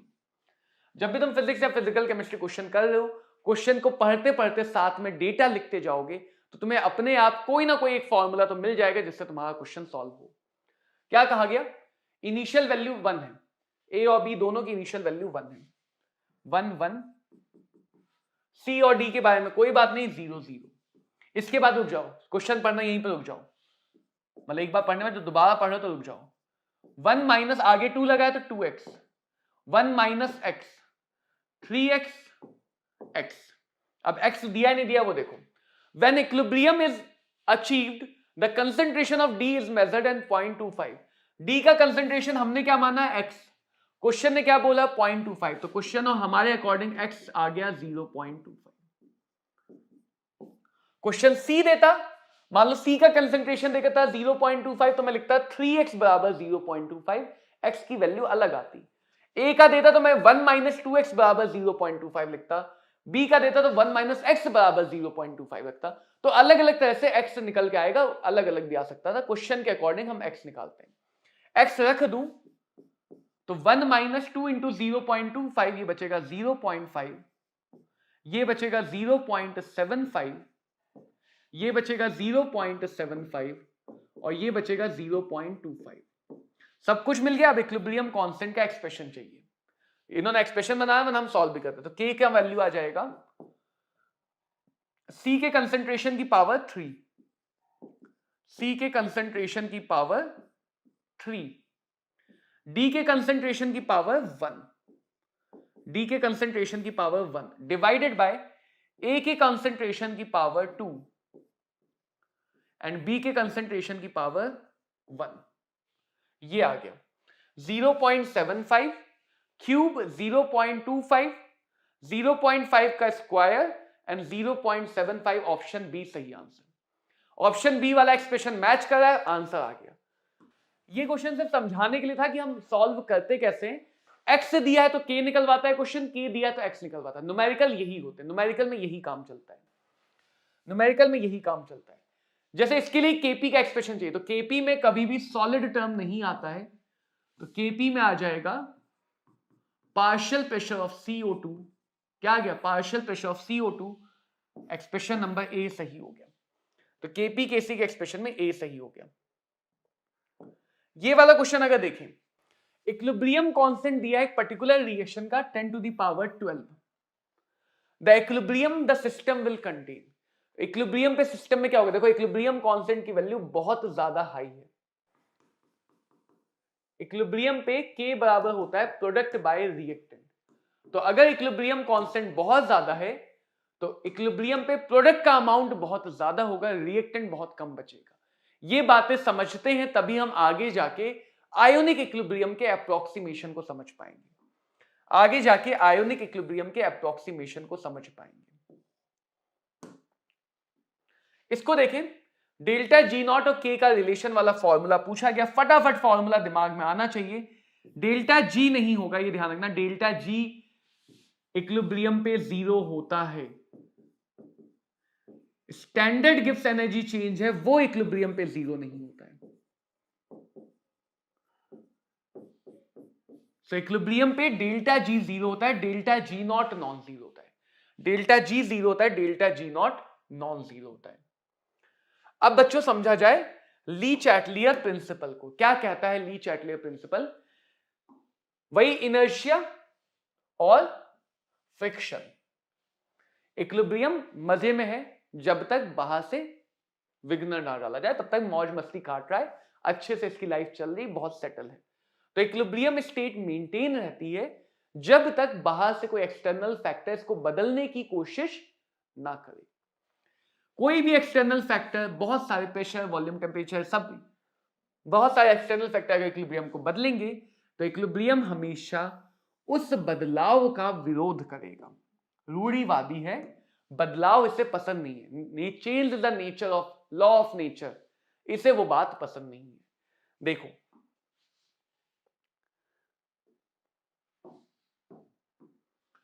यानी किसी रिएक्शन के लिए K और Q क्या थे? बराबर। वही रिएक्शन ले रहा हूं C to the power R।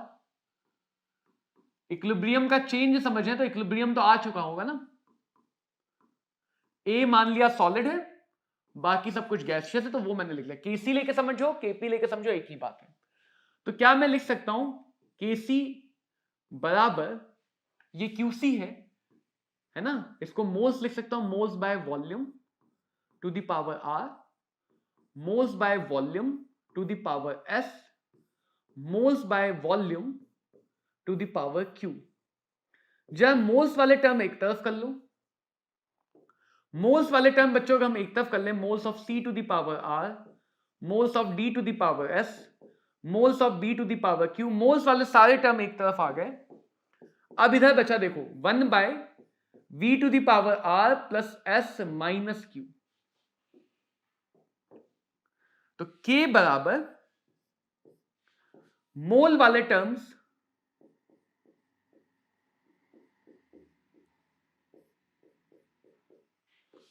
Multiplied by 1 by volume to the power delta N G. ध्यान रखना ये जो इक्वल टू का साइन है यही तो रिप्रेजेंट कर रहा है इक्विलिब्रियम स्टेट। ये दोनों एक दूसरे पे इफेक्ट नहीं होते। अगर तुम कंसंट्रेशन बदलोगे तो के बदलेगा नहीं, नेचर टेम्परेचर। कंसंट्रेशन बदलोगे तो के बदलेगा नहीं, बदलेगा। तो हो क्या सकता है, अगर तुमने किसी तरह से के को बदल दिया तो ये इक्वल टू का साइन इनवैलिड हो जाएगा, किसी तरह से मोल बदल दिया तो इक्वल टू का साइन इनवैलिड हो जाएगा। मतलब इक्विलिब्रियम को डिस्टर्ब कौन करेगा, जब वो इक्वल टू का साइन डिस्टर्ब करेगा। इसीलिए हमने एक्सप्रेशन को ऐसे बदला है। सिर्फ तीन ही चीजें हैं, सिर्फ तीन चीजें हैं, टेम्परेचर, रिएजेंट के मोल्स, रिएक्टेंट और प्रोडक्ट के मोल। देखो सॉलिड के मोल का कोई लेना देना नहीं, सॉलिड के मोल का कोई लेना देना नहीं, और कंटेनर की वॉल्यूम। सिर्फ यही तीनों हैं जो इक्विलिब्रियम कंडीशन को डायरेक्टली अफेक्ट करते हैं, जो इक्विलिब्रियम की कंडीशन को डायरेक्टली अफेक्ट कर सकते हैं। इक्विलिब्रियम कांस्टेंट को डायरेक्टली अफेक्ट कौन करेगा, सिर्फ टेम्परेचर। इक्विलिब्रियम कांस्टेंट को डायरेक्टली अफेक्ट कौन करेगा, सिर्फ और सिर्फ टेम्परेचर। तो बस हमें इतनी सी ही बात समझनी है कि अगर टेम्परेचर, मोल्स या वॉल्यूम में बदलाव नहीं आया, टेम्परेचर, मोल्स या वॉल्यूम में बदलाव नहीं आया, तो इक्विलिब्रियम कंडीशन में भी बदलाव नहीं आएगा। इक्विलिब्रियम कंडीशन में बदलाव नहीं आएगा। तो ये जितने एक्सटर्नल फैक्टर लिखे, फैक्टर बहुत सारे, ये तभी बदल पाएंगे जब इन तीनों को बदल पाए। तो सबसे पहले समझ लेते हैं वॉल्यूम का इफेक्ट। जैसे देख लो वॉल्यूम की पावर डेल्टा एन जी आ रहा है, तो वॉल्यूम का जो भी इफेक्ट है डेल्टा एन जी पे डिपेंड करेगा। सीधे सीधे बता देता हूं, इस बात को याद रख लो तो बेटर है। अगर वॉल्यूम बढ़ाया जाता है, तो इक्विलिब्रियम हमेशा उधर जाएगा जिधर की तरफ गैसियस मोल ज्यादा है। इक्विलिब्रियम उस डायरेक्शन में जाएगा जिधर की तरफ गैस के मोल ज्यादा है। वॉल्यूम घटाओगे तो उल्टा हो जाएगा, यानी उधर की तरफ आएगा जिधर की तरफ गैस के मोल कम है। टेम्परेचर बढ़ाने से हमने देखा है कि टेम्परेचर के लिए हमेशा नेचर देखा जाता है। एक्सोथर्मिक है, देखो याद कैसे रख सकते हो, एक्सोथर्मिक एनर्जी चाहिए नहीं, तुम एनर्जी दे रहे हो, उसको अच्छा नहीं लगेगा, उसको बुरा लगेगा, बदलाव करो, अपोज करो। तो एक्सोथर्मिक रिएक्शन है तो वो बैकवर्ड आ जाती है। तो टेम्परेचर का इफेक्ट डेल्टा एच से। एंडोथर्मिक रिएक्शन है तो वो फॉरवर्ड चली जाती है। तो टेम्परेचर के लिए हमें डेल्टा एच के साइन की मदद से कंपेयर करना है। अगर प्रेशर को देखेंगे, मोल्स का देखेंगे, तो मोल्स का तो अपोज करेगा। रिएक्टेंट को बढ़ाओगे तो अपोज करेगा, घटाना चाहेगा। प्रोडक्ट को बढ़ाओगे तो भी अपोज करेगा, मतलब कंसंट्रेशन में जो भी चेंज करोगे उसका अपोज करेगा। अपोज करने के लिए उसी अकॉर्डिंग डायरेक्शन सोच लेना किधर जाएगा। प्रेशर का अगर देखें तो प्रेशर का डायरेक्ट इफेक्ट नहीं है, डायरेक्ट इफेक्ट इन्हीं तीनों का, यही तीन इंपॉर्टेंट है, बस यही तीन ली चैटले प्रिंसिपल है। प्रेशर का इफेक्ट कब होगा कि प्रेशर बढ़ाने से वॉल्यूम घटेगा। वॉल्यूम घटेगा तो वॉल्यूम बढ़ाने पे ज्यादा गैसियस मोल की तरफ जाता है, वॉल्यूम घटाने पे कम गैसियस मोल की तरफ आएगा। तो या तो तुम प्रेशर वाला याद कर लो या वॉल्यूम वाला, क्योंकि प्रेशर वॉल्यूम उल्टा चलते हैं। प्रेशर बढ़ेगा, वॉल्यूम घटेगी। वॉल्यूम बढ़ाते हैं तो ज्यादा मोल की तरफ, वॉल्यूम घटाते हैं तो कम मोल की तरफ। तो प्रेशर का इफेक्ट अगर याद कर ले तो प्रेशर वाला ज्यादा पूछते हैं, वॉल्यूम वाला कम पूछते हैं। Next is addition of inert gas. Inert gas को अगर मैंने, ध्यान देना, कांस्टेंट वॉल्यूम पे ऐड किया, अभी समझाया कि जब तक वॉल्यूम कांस्टेंट कोई इफेक्ट आएगा नहीं, तो कांस्टेंट वॉल्यूम पे ऐड करने से कोई भी इफेक्ट नहीं आता है इक्विलिब्रियम पे। अगर मैं इनर्ट गैस को कांस्टेंट वॉल्यूम पे ऐड करूं तो इक्विलिब्रियम कंडीशन में कोई इफेक्ट नहीं आता है, यानी ना इक्विलिब्रियम आगे जाएगा ना पीछे जाएगा। बट अगर मैं इनर्ट गैस को कांस्टेंट प्रेशर पे ऐड करूं तो गैस को भरूंगा तो बलून की तरह फूल जाएगा, वॉल्यूम बढ़ेगा। वॉल्यूम का इफेक्ट हमने समझा कि अगर वॉल्यूम बढ़ेगा तो रिएक्शन उधर जाएगी जिधर हमारे पास गैसियस मोल ज्यादा है। वॉल्यूम बढ़ाने पे इक्विलिब्रियम उधर जाता है जिधर की तरफ गैसियस मोल ज्यादा है। तो बस हमें इक्विलिब्रियम में, ली चैटले में यही सारे इफेक्ट एक बार समझने हैं। अब इनके क्वेश्चन देखते हैं। पहले इस क्वेश्चन को समझते हैं। यहां पे ये समझना है कि प्रोडक्ट फॉर्मेशन मैक्सिमम का। अब देखो बहुत सारे पॉइंट हैं, अगर तुम एक साथ सोचोगे तो थोड़ा कंफ्यूज हो सकते हो। तो कैसे सोचेंगे वो समझो। पहले लिख लो, देखो टेम्परेचर प्रेशर की बात हुई तो पहले जिसके बारे में बात हो इसकी कंडीशन को अलग से लिख लो या दिमाग में बैठा लो। रिएक्शन कैसी है? एक्सोथर्मिक। तो टेम्परेचर बढ़ाने से एक्सोथर्मिक रिएक्शन जाती है बैकवर्ड। तो पहले बढ़ाने का इफेक्ट देख लो क्योंकि वो हमने याद किया हुआ होगा। टेम्परेचर बढ़ाने से एक्सोथर्मिक जाती है बैकवर्ड। दूसरा, प्रेशर को बढ़ाने से अगर मैं इधर देखूं तो इधर मेरे पास 1 + 1 2 मोल गैस है और इधर मेरे पास 1 है। प्रेशर को बढ़ाने से वॉल्यूम कम होता है, वॉल्यूम कम तो कम मोल की तरफ जाती है, यानी ये पर्टिकुलर रिएक्शन प्रेशर को बढ़ाने से फॉरवर्ड जाएगी। तो प्रेशर का इफेक्ट जब भी देखना है मोल्स की मदद से देखेंगे और टेम्परेचर का इफेक्ट जब भी देखना है डेल्टा एच की मदद से देखेंगे। दोनों को देखने का तरीका अलग है। अब क्वेश्चन क्या चाहता है उस पे आओ। तो पहले जो रिएक्शन गिवन है उस पे हमने नॉर्मल बढ़ाने का इफेक्ट देख लिया। अब क्वेश्चन चाहता है रिएक्शन को आगे लेके जाना। टेम्परेचर पीछे को फेवर कर रहा है तो आगे ले जाने के लिए टेम्परेचर कम होना चाहिए। आगे ले जाने के लिए टेम्परेचर कम होना चाहिए। प्रेशर आगे को फेवर कर रहा है तो आगे जाने के लिए प्रेशर ज्यादा होना चाहिए। हमें आंसर मिल गया low temperature high pressure. Low temperature high pressure. अगर इसको देखा जाए प्लस हीट, सबसे पहले तो यहां नजर गई, प्लस हीट का मतलब delta H negative. Delta H negative देखो इस साइड कितने मोल है? 4 मोल। इस साइड कितने मोल है? 2 मोल। तो सबसे पहले मैं टेम्परेचर का इफेक्ट देख लूं। टेम्परेचर का इफेक्ट क्या होगा? Exothermic backward. सिर्फ बी लिख दूं समझ जाओगे? चलो बैक लिख देते हैं। प्रेशर का इफेक्ट क्या होगा? कम मोल की तरफ। किधर मोल कम है? आगे की तरफ, फॉरवर्ड। फॉल लिख देता हूं। By increasing the concentration of NH3। अगर अमाउंट बदला गया तो रिएक्शन अपोज करेगा। तुमने NH3 को बढ़ाया, रिएक्शन घटाना चाहेगा। घटाने का मतलब इसको खत्म करना पड़ेगा। खत्म किधर होगा? पीछे जाके। तो ये रिएक्शन को लेके जाएगा बैकवर्ड डायरेक्शन में। बाय डिक्रीजिंग द प्रेशर बढ़ाने से आगे जा रहा है तो प्रेशर घटाने से पीछे जाएगा। तो ये भी लेके जाएगा रिएक्शन को पीछे की तरफ। By decreasing the concentration of nitrogen and hydrogen, अगर मैंने नाइट्रोजन हाइड्रोजन को कम किया तो रिएक्शन उसको अपोज करेगा। तो कॉन्सेंट्रेशन का इफेक्ट हमेशा अपोज सोच के निकालो। अगर अपोज करेगा तो इसको बढ़ाने की कोशिश करेगा। बढ़ाने के लिए किधर लेके जाएगा? फॉरवर्ड। बढ़ाने के लिए, सॉरी बढ़ाना है ना इसको, बढ़ाने के लिए किधर लेके आएगा? बैकवर्ड। बाय इंक्रीजिंग प्रेशर बढ़ाने से forward. Decreasing temperature, yes temperature से फॉरवर्ड। ये दोनों कंडीशन फॉरवर्ड लेके आएंगे। हमें किधर लेके आना है? फॉरवर्ड। ऑप्शन डी सही आंसर हो गया। तो कंफ्यूजन से बचने के लिए बेस्ट तरीका है कि पहले जो भी इफेक्ट तुम्हें पता है उन सबको साइड में लिख लो, फिर क्वेश्चन की डिमांड के अकॉर्डिंग एक एक करके सबका इफेक्ट समझ लो। एक एक करके बच्चों सबका इफेक्ट समझ लो।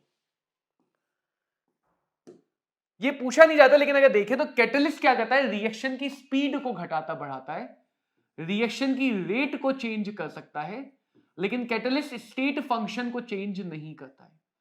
तो कैटलिस्ट इक्विलिब्रियम कंडीशन पे कोई भी इफेक्ट नहीं डालता है। कैटलिस्ट सिर्फ इक्विलिब्रियम जल्दी या देर से। तो कैटलिस्ट का एक ही काम होता है रिएक्शन की स्पीड को घटाना या बढ़ाना। फॉरवर्ड को फास्ट करेगा तो बैकवर्ड को भी फास्ट कर देगा, फॉरवर्ड को स्लो करेगा तो बैकवर्ड को भी स्लो कर देगा। तो कैटलिस्ट का बच्चों खास इफेक्ट नहीं हो पाता है इक्विलिब्रियम कंडीशन पे। तो ये हमारे पास छोटा सा केमिकल इक्विलिब्रियम का डिस्कशन था। केमिकल इक्विलिब्रियम छोटा सा चैप्टर, उसमें ज्यादा चीजें नहीं आती हैं। अगले लेक्चर में बच्चों हम लोग आयोनिक इक्विलिब्रियम को समझेंगे, वो थोड़ा बड़ा भी है और उसमें थोड़ी ज्यादा बातें समझनी भी है। तो केमिकल इक्विलिब्रियम के PYQ लगा लो। हम मिलते हैं आयोनिक इक्विलिब्रियम के अगले लेक्चर में। तब तक पढ़ते रहो, धमाल मचाते रहो। All the very best.